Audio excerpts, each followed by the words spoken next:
ចាសួស្តីអ្នកទាំងអស់គ្នានាងខ្ញុំអ៊ីវ៉ាវីក្នុងវីដេអូនេះនាំអ្នកទាំងអស់គ្នាទៅលេងនៅទីក្រុង San Francisco សម្រាប់ដំណើរកម្សាន្តមួយនេះគឺខ្ញុំស្នាក់នៅទីនេះចំនួន5ថ្ងៃតោះទៅលេង5ទីតាំងនៃទីក្រុង San Francisco ជាមួយខ្ញុំទាំងអស់គ្នាណា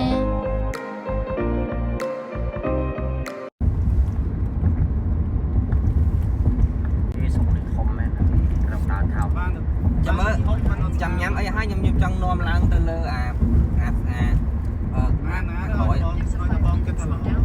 មើលពីលើមកឃើញតាមហើយចូលមកស្ទះទៀតប៉ុន្តែចង់ទៅកន្លែងស្ពានមើល sunset គេស្ពាន Golden Bridge ហ្នឹងហើយចាំទៅហ្នឹងទៅពេលគេ sunset ហ៎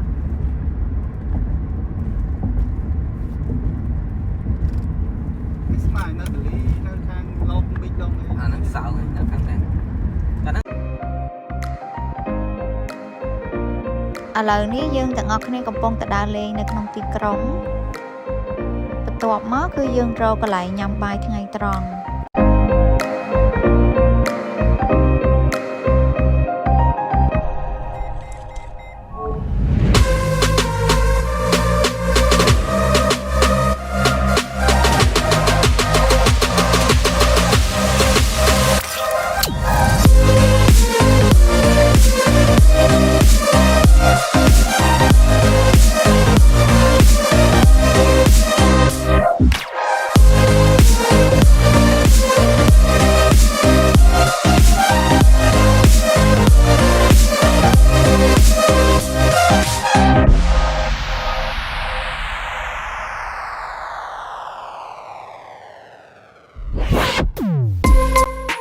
នេះជាកន្លែងទី1ដែលមានឈ្មោះថា Lombard Street